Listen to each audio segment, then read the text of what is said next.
All right, guys. So this is just going to be an unedited update. I didn't even put on makeup. I'm just not in the mood. So it's already, today is January 3rd, and I realized that I had an exosomes update that I needed to post. This is the 11 months post exosomes. I've got my notes down here. So by the end of January, it will complete a year post exosome infusion. It's crazy how fast the time has gone and how little I have improved. If anything, I've probably gotten worse. But one of the reasons that I just totally spaced out is because I had a COVID exposure, a pretty close COVID exposure. And right now I'm about 5 days. 5 days post, I guess, the first exposure, but by Friday it'll be like, it's kind of complicated. I am thinking of doing a video on it, but I have to see first. I have to see if I'm going to survive the next couple of weeks, because it can take up to 2 weeks to become symptomatic. So I've been focusing on doing, prophylactic treatment and all of that, and I'm hoping that it works. And I do have COVID antibodies because I did an antibody test. Check out that video. It should be somewhere here. I don't even know. So I have to think carefully whether I want to do a video on that. I do want to do a video on it. But I have to sort of decide what it is that I want to disclose in the video first, and then figure out, and also too, I need to wait and see if I even get COVID, so that I can include that in the video. So I'm bracing myself because right now we're still in the early days. I think the typical time frame is 2 to 6 days. So it can still take until this coming weekend. Today is Tuesday. It can still take until this weekend to start being symptomatic. So anyways, what has happened this month? So I had mentioned in my other videos that the one good thing coming from the exosomes was that I was not getting infections anymore. But I did get a yeast infection, and I think a week or two later I got a BV infection. Neither one of them was confirmed with a test, but I did do the medications for them and it seemed to help. So that's kind of, I guess, my confirmation for it. So my streak of not having infections is basically over, I guess, or it's, I have to start over. The weird thing, I know that with, some of these infections, sugar can trigger them, having a lot of sugar. And with the BV infection, I don't think, it was kind of just out of nowhere. I wasn't doing anything in particular. My diet was, as clean as it usually is. With the yeast infection, I think I was having a lot of sugar. And actually, I've been having a lot of sugar recently too. But the BV infection was out of nowhere, which means that there's something going on with my immune system. And speaking of my immune system, I am still having the bleeding gums. I do have a video where I talk about that. I don't think I've uploaded it yet, but I will have a video specifically talking about that. But basically, the summary of that is that bleeding gums can be an indication of underlying immune system problems. So just keep that in mind. And like I said, I've been having the bleeding gums since November. I think the end of November. No. The end of October, beginning of November. And I'm still having it. And we're in January 2023 right now, the beginning. So I think it's immune system. I think it's hormonal, which again doesn't leave me feeling very good right now, because I did have a COVID exposure, and if my immune system is not doing well, then I'm more likely to become symptomatic and have severe symptoms. So keeping my fingers crossed. Um, I'm still having softer stools. By the way, I know this whole video is just going to be very TMI. I know a lot of this is really gross, but it's, I think it just goes to show you what the exosomes are or aren't doing. When I was on the IVIG, my stools normalized. Even though I was still having SIBO symptoms, my stools were a lot more normal. So that's kind of the weird thing, is that it seems like my SIBO symptoms have moved down. Whereas when I was on IVIG, my SIBO symptoms were more upper abdominal, dyspepsia, burping, nausea. I am still having some of that, but now it seems like my symptoms are more lower abdominal, kind of bloating, gas, and softer stools, and also undigested food. I've been noticing that quite a bit, having a lot of undigested food. So it does concern me because I can't take my IVIG right now, but again, it's just a waiting game to see if these effects wear off. We're coming up on a year, so I don't know. Speaking of SIBO, I think I did have another SIBO episode. So if you saw I don't even know what it was, my 9-month post exosomes, I think it was the 9-month one, the one at the beginning. No, it might have been the one at the beginning of November. Yeah, it might have been 9 months. I talked about how I had this severe, diarrhea, just like full on diarrhea, and my doctor told me it was a SIBO episode. And I was like, no, I don't think that's it. I think I was having a die-off reaction, blah, blah, blah. Well, I do think she was right, because I think I had another smaller episode in December. It was actually the day that I went to go see a dentist, a specialist for the amalgam fillings. And I woke up and just felt nasty, just nasty. I felt, I had like a headache behind my right eye, and I had, I felt foggy, I felt tired, I felt nauseated, I was having some dyspepsia. I wasn't having full-on diarrhea, but I did not feel well. I just felt unwell, like not good at all. And I believe SIBO and IBS, they do have those symptoms of brain fog, symptoms of, headaches, skin issues and things like that. And I did get, I noticed with the first episode in October when I had the full-on diarrhea, I had like a breakout of like 4 pimples that just kind of lingered for a while. Since I've done the exosomes, my skin has improved quite a bit. And if I do get acne, it goes away really quickly, which is unusual, because when I used to get acne before, it would linger for a long time. Now it seems to go away very quickly. But with these SIBO episodes, I will get these breakouts. It's typically like 4 pimples, kind of cystic, and they do linger for a long time. And so this time I think I got one here that's still going away, and then I had like 3 down here, one here that's still lingering. And I noticed that with those little episodes, and they slowly improve over time. So the episode in October, the big episode, took most of October and like half of November. And then this episode that was, I think it was like December 12th, by the end of the week, I was feeling better. And then 2 weeks later, I was feeling, better than that. I'm not back to how I was before I did the exosomes, but just specific to the episode of, SIBO or IBS, I felt better within a week. I have a lot of new hair growth up here. I'm still losing my hair, by the way. It seems to have slowed down in the last couple of weeks, but I was at a point where I was losing a lot of hair, especially with the infections that I got. When I use the medication for those infections, it makes my hair fall out. So it's just weird.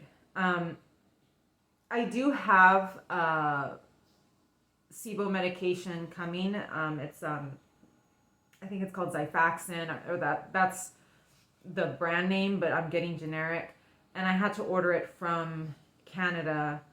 So I don't know if it was from Canada or from Germany because it showed that it was coming from Germany. So it's probably, I think it's going to get here by the end of the week. I hope.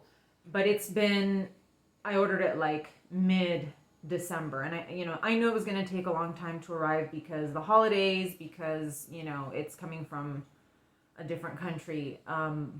But I'm kind of glad, like I was feeling better from the SIBO episode. And I was like, maybe I won't need the medication. It seems to be improving on its own. But I also have been eating, this month I have been eating out of my diet. I've been having a lot more sugar. Yes, it has been making me a little bit sick. So I was like, you know what? The medication is on its way. I'm just going to, have a few treats this month and, we'll deal with the fallout later. So I didn't have any major diarrhea with this episode, but like I said, my stools have still been softer, than they were before. I haven't had like a solid stool, but they have been softer. So, I mean, I don't know. It's just, they've been consistently soft. So I haven't had like a stool that's like hard or anything like that. They've been pretty consistent, but soft.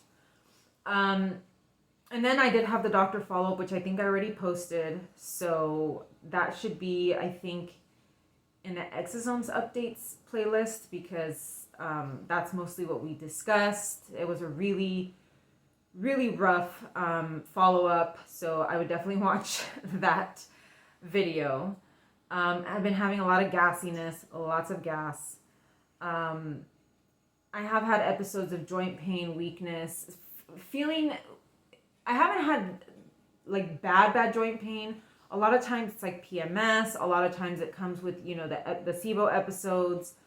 But I noticed with PMS, I would get knee pain. That's not something new. Like I would get joint pain, knee pain, and kind of like leg tiredness, like with PMS.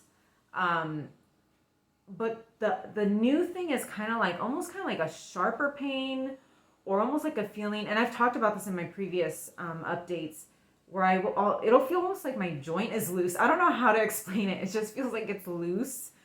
And that kind of causes some pain, and it's just weird. It's weird to walk with that sensation, but I don't know what it is. I just think it's probably a different type of joint pain. PMS remains a wild card. I don't know what symptoms I'm going to have. This past month, I think that SIBO episode may have been part of the PMS. I'm trying to think of when that was. And right now I'm having PMS again. And insomnia seems to still be an issue when it comes to PMS. Insomnia or having difficulty falling back to sleep. I have also been waking up to go to the bathroom in the middle of the night for the last week or so, since I did the clindamycin for the BV infection. And that had actually improved, and it's improved quite a bit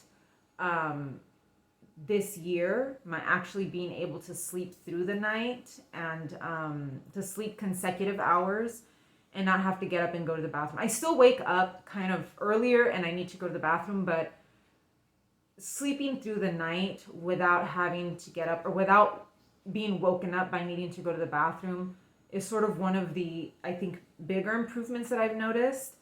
But this past week it's been kind of off. And I don't know if that was because of the medication, the infection, or PMS. PMS always screws everything up, but I had noticed that even with PMS, I wasn't needing to go to the bathroom so much. I just had sleeping issues. And then, of course, the bleeding gums, which I mentioned, could also be a part of PMS. But I was told by the dentist it could be that it was more likely connected to an immune system issue, which makes sense because I did the exosomes, and exosomes affect your immune function. I'm trying to think of anything else this month. I don't know.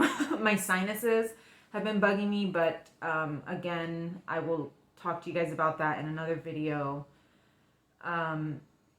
But there really wasn't anything extraordinary this month, just the ongoing SIBO issues, which I'm kind of looking forward to the SIBO treatment to see how I respond to it or to see if it even does anything. I do have difficulty tolerating any kind of treatment, but I want to see whether it helps with some of the thoracic tightness, because when I'm having the intestinal issues, loose stools, I have been having more shooting pains as well, like more of the like abdominal shooting pains that typically indicate like some kind of intestinal spasm issue, or SIBO, that kind of thing. One weird thing though, one thing that I do need to mention, my acne is not 100% resolved. And I just talked to you guys about that with the SIBO episodes. I do get a breakout with each episode. In general though, my acne is better. And prior to this, prior to the exosomes, when I, the IVIG helps with my acne too, helps with the loose stools, but I was still having acne issues. And I was having acne issues in my abdomen, which is weird, having stomach acne, like a lot of acne there. I was still having some back knee. I was having some lower back knee, like right above the butt. And it seems like this month that has improved, particularly the acne that's lower on the back. Now I'm keeping my fingers crossed, because it's very weird to me that my acne, and it's not completely gone, by the way. I'm still getting some acne, especially when I eat stuff that I'm not supposed to be eating, for example, sugar, and when I have these weird SIBO attacks. But that's the one very strange thing to me, because I know that acne is, it is related to bacteria, and it's also related to leaky gut. I know that I had severe acne when I had really bad candida way back when, at the beginning of this whole health situation. And I know that with the SIBO, I also developed acne. I just developed it in different areas. It's weird to me that my skin would improve, and also to my eczema. The eczema on my fingers seems to have also improved, although I am using lotion, but I haven't used my steroid ointment. And I've just been keeping my hands moisturized as much as possible, because I'm still washing like crazy. But that is so weird to me, because I've been having these SIBO attacks, the diarrhea in October, and then, a kind of smaller attack in December. And that right away, it should affect my skin. And like I said, I did have the little patch of acne, but I would have expected it to be a lot worse. And right now, it's not as bad as I anticipated. And to me, what that tells me is that the leaky gut situation is improving. I mean, that's sort of logically what I would, that's just my own logic, because obviously my doctors, like I said, my doctors have been, really weird. So I kind of have to guess, but that is one of the mysteries to me of this whole situation, is that I'm having the SIBO issue, but it's not causing severe, at least not yet, it's not causing the severe skin issues. It's actually the opposite. My skin has actually seemed to continue to improve with ongoing time. The eczema, one of the reasons that I don't want to use any medication on my hands, and I mean, at one point I did have to use my steroid ointment because it was just so bad. It was really, really just bothering me a lot. And we're still doing hand washing right now. There's still COVID going around. But, if my eczema wasn't bothering me that much, I leave it. And I just use a lotion, without steroids. Right now I'm using the Derma E eczema lotion. But usually that doesn't help. I've used it in the past for my eczema, and it doesn't help my eczema. But I've been using it, and my hands have been okay. So, eczema doesn't go away on its own, at least not with me. it was either my IVIG or steroid ointment that would stop my eczema. Typically the IVIG. The IVIG has been the most effective thing thus far to stop and to actually make my eczema go away. That and actually my supplements I think have also helped with it. But like I mentioned in my other videos, I had a resurgence of the eczema on my hands. So it is a little weird to me that it kind of resolved on its own or with just a regular lotion. And also the acne. And like I said, my acne, I still have acne. I still have some spots. But I really expected it to get bad with these episodes of SIBO. And especially because the doctor told me, she says, you have SIBO, you know, and that's why you're feeling all these, you know, the gas, you know, dyspepsia, the looser stools, the undigested food. So I would expect to see that on my skin. And I'm not seeing it as bad as I anticipated. So that's something, you know, I'm holding on to hope, guys. We're almost at a year. I'm still holding on to hope. I'm hoping that things turn around or something, because these things are just mysterious to me. It's so weird to me because when I wasn't on IVIG, before I did my IVIG back in 2018, when I had no IVIG, I had no exosomes, I had nothing, not even any antibiotics to treat the SIBO, my acne was bad, you know, my skin was really bad, I was really underweight. I mean, I'm still underweight, but I noticed my skin was always really bad. My skin has always been an indicator, since I was a kid, my skin has always been an indicator of my health. You know, and to see that I'm having the digestive issues, but it's not showing on my skin, it's not reflecting on my skin as much as it used to, it tells me that there's something, either my skin is doing better, you know, the bacteria on my skin is getting better, or my gut has healed to some extent. So I don't know what that means. But I hope that it continues. If my gut is healing, maybe it's just taking a long time to heal. And that is one of my major concerns. My neurological issues, I mean, what am I going to do? But my gut is one of the things that was one of the improvements that I was hoping to gain from this treatment. So this video has gone on long enough. I'm not going to edit it. I'm just going to upload it. And I will keep you guys posted with the other stuff. I have to figure out... I just have to keep my fingers crossed for the next couple of weeks. So thank you so much, and I'll see you guys in the next one.